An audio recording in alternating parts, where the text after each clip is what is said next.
Now I know that that might have sounded familiar to you because it was read on June 23rd, when our pastor emeritus, Jack Austin, preached, but I think he preached on Galatians and not this passage, not on the demons.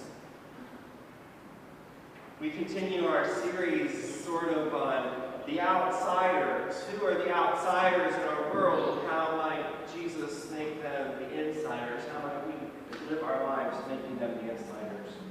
Every now and then I receive an email from someone informing me of the bulletin bloopers. I don't know if you've ever gotten on an email screen. Some are quite funny, like the evangelism committee has enlisted 25 members to make calls on people who are not afflicted with any church. Or come join us on Sunday evenings, the Sunday evening massage at 6 p.m. Or time for prayer and silent medication. Now, if you are not averse to medication, I guess that might be a good thing. Might be a cool church. What kind of medicine do they hand out this week? One typographical error was in a worship bulletin on the verse, Mark 1, verse 39, instead of, and Jesus went throughout all of Galilee, preaching in the synagogues and casting out demons. It read in the bulletin, and Jesus went throughout all of Galilee, preaching in the synagogues and casting out lemons. Yet I wonder if there isn't such truth to that error. It is certainly more understandable than any story about casting out demons. After all, I think we know a lot more about sorting out lemons than casting out demons, don't we? I think you and I sort out lemons all the time. The first car I ever owned on my own, I traded in my dad's 1976 Pontiac Sunbird without power steering or air conditioning. And I bought myself a new, red, beautiful Ford Tempo 1987. It was beautiful. I let the salesperson talk me into buying this car with this new feature called On-Command All-Wheel Drive.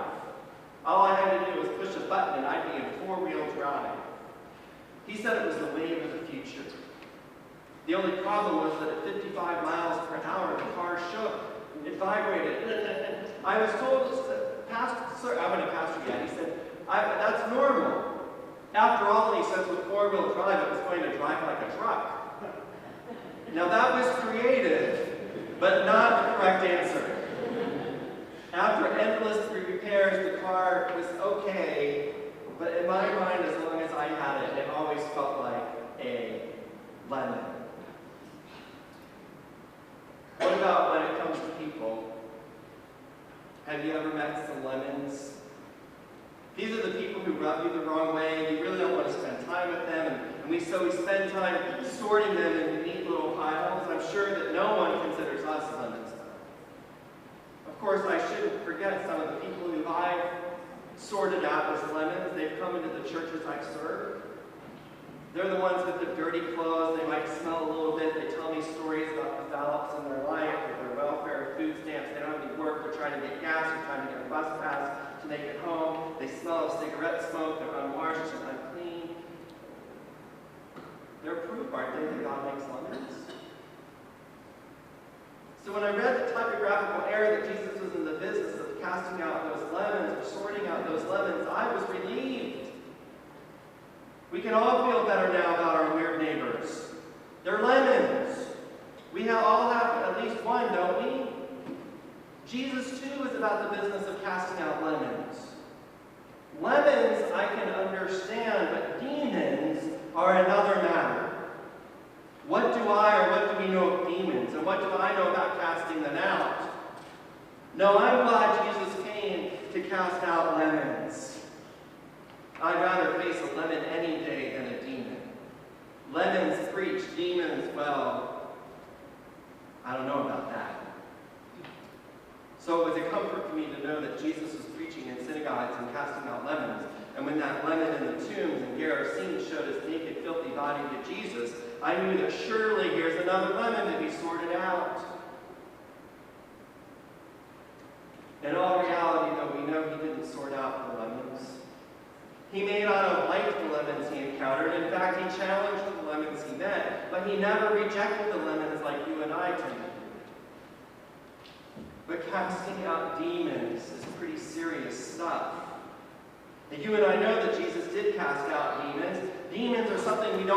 talk about, but they are there in many people's lives. Demons disrupt. They fracture relationships. They injure families. They lead to such evils as racism and sexism. They create injustice and hunger and war and disease. They destroy the environment. They destroy lives. And of course, they don't exist like you and I exist, because you can't really touch demons, and you can't necessarily see them, even with the best scanning device. Now, I have to say, I have not encountered the kind of demons like movies like The Exorcist portrayed, who caused Linda Blair's head to spin and vomit green pea seed. I'm talking about different demons. Demons are the powers that tear down and destroy life. They can't be weighed or measured, but they do exist because we see the consequences of their power, and they are powerful forces to be reckoned with. And when you and I are going about our business of sorting out all the lemons in this world, along comes some demon like a whirlwind, and we are left standing there in the dust. We are sometimes so caught up with our sorting, taking ourselves so seriously, while some demonic power is doing its dirty work. There's all sorts of speculation about this man called the Gerasene demoniac. The story comes on the heels of Jesus calming the water on the lake. We've now traveled to the other side, and while Luke says it is in the city of Gerasene, many scholars think that it is more in like the city of Gadara, which is closer to the Sea of Galilee. This is Gentile country, outsider country, and the only place in Luke's gospel where Jesus is ministering in a primarily Gentile place. Now, we don't know much about this man. He was a bad man from town and was the first one to meet Jesus. He didn't have any clothes on. He lived in the cemetery. And when Jesus cast out the demon named Legion, Legion meaning a battalion of maybe 3,000 to 6,000, they went into a herd of pigs, rushed into the lake, and died. Now, what strikes me is that those who went out to see what had happened, they came to Jesus, and they found this man sitting at Jesus' feet, all clothed. Eugene Peterson says it was a holy moment, and for a short time, there was more reverent than curious, but later, fear had entered their mindset and their hearts, and they said, Jesus, you got to get out of town.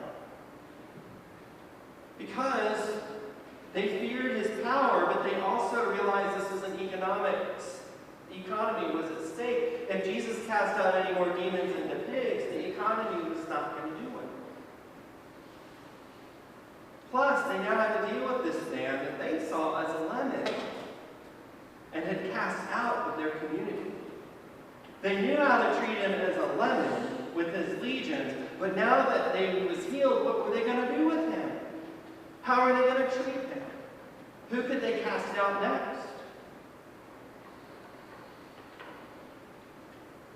So as a solidly disciple of Christ, Christian church disciple of Christ guy, it's kind of hard for me to talk about demons. But I believe they do take many forms.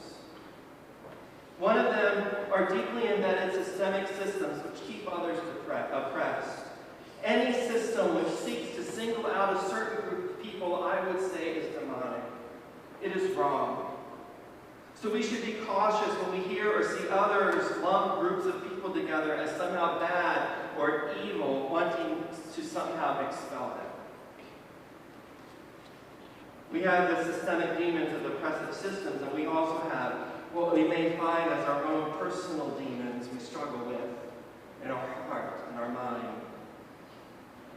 We have painful, unhealed memories that possess us, and they are legion.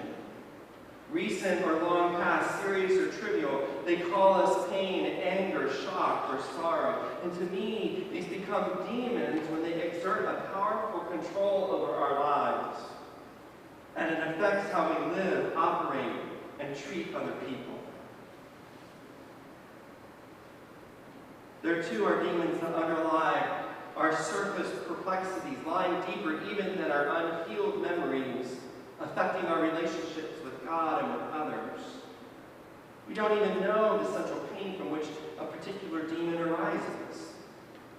It could be chronic loneliness we feel, a sense of always being set apart or different from others, or it's a compulsive need to be perfect and complete in all that we think, say, and do. It could be a deep smoldering jealousy or envy that's our problem. It could be a compulsion to collect and possess things. It could be that we have a need to feel our physical bodies constantly stimulated or nurtured through excessive eating, drinking, or sexual encounters. Whatever our deep central problem, it's an old familiar enemy, and it has been with us perhaps for a long time.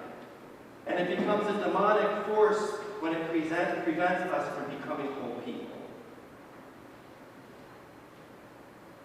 It's difficult to be honest about it because it is so old and hurtful, and we're usually ashamed of it that we try to hide it. It is frightening and humiliating to think that other people will discover this center of pain, vulnerability, and unworthiness. So we are masters, I think, of devising endless masks and false fronts so that others will not know what we really like inside. So what then might be a cure for these demons that have such power in our lives? What do we do about it? Well, I think maybe the first step is just to recognize that we might have something inside of us and recognize their existence. In other words, that we might recognize that we might have a problem, or if it's not a problem, we have our stuff. We all have our stuff. Self-reflection is important because what we typically do is instead of looking inside, we lash out. It's somebody else's problem. We act out. We become angry. So step one might be just recognizing that we have this stuff, that we may have an unresolved legion in us. To simply affirm that we have a problem, though I know sounds so simple, because it can be very hard. In my own life, I was a master at creating walls and boxes. I worked to be the perfect son. I worked to be the perfect accountant in my first career. I worked to be the perfect minister in my second career. It was easy for me to hide behind many of my feelings for fear that if I revealed who I was and what I was feeling, that someone might not like me. My demon was living an inauthentic life. And when I finally accepted myself, when I finally came out to my parents, I felt like the Gerasene demoniac. The legion of inauthenticity literally left my body.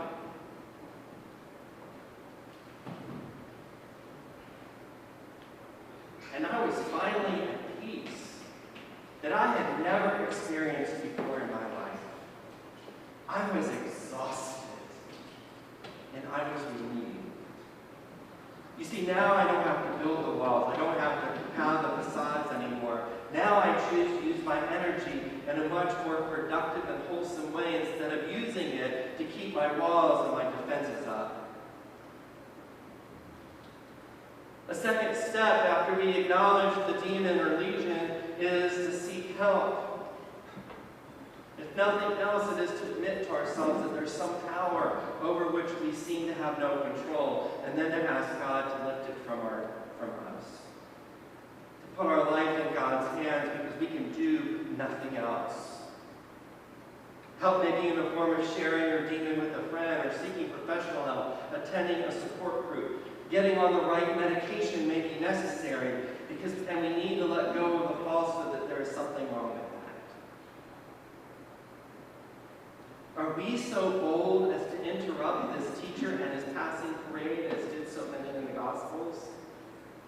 If we were so bold that we might face the demon and it might be cast from us, healing us from the painful wounds we have carried for so long.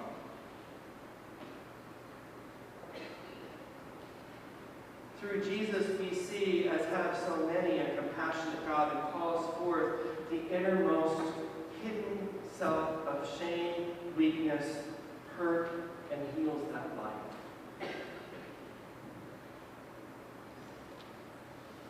Now, for those of us that don't have the issues of demons, we have a role, though. You see, Jesus sent his disciples out to preach the kingdom of God, but he also sent them out to heal and to cast out demons.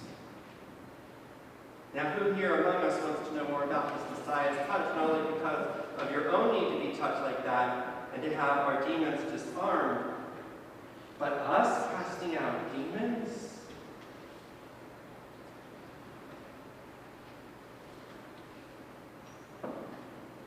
That doesn't mean that we're going to be performing the kinds of exorcisms made popular by television and movies.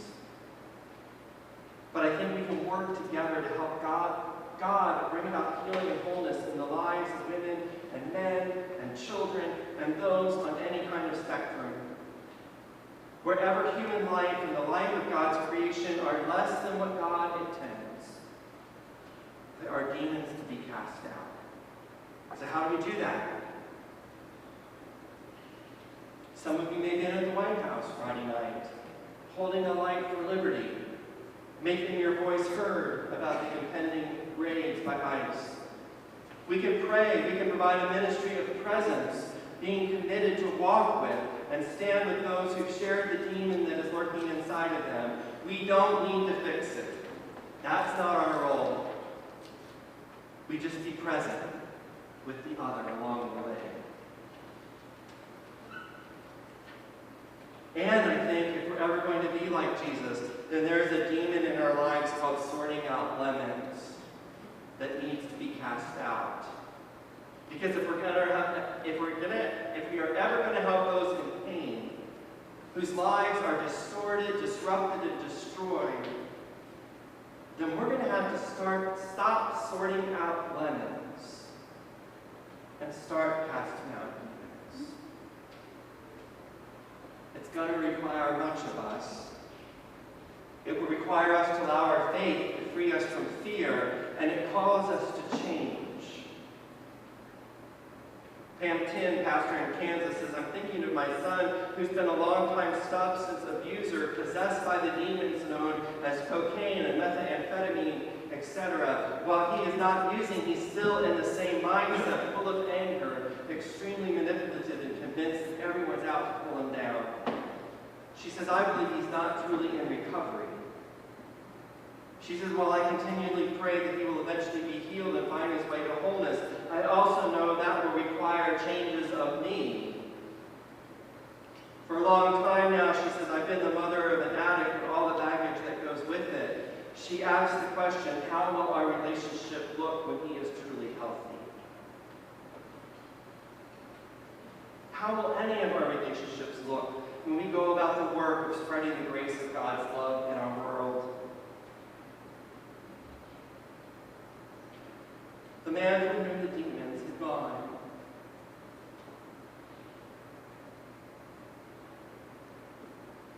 He begged that he could just stay with Jesus. But Jesus sent him away, and he said, you need to go home. You need to go and declare how much work God has done for you. Friends, we need to go. And we need to go and declare and remember how much God has done for us.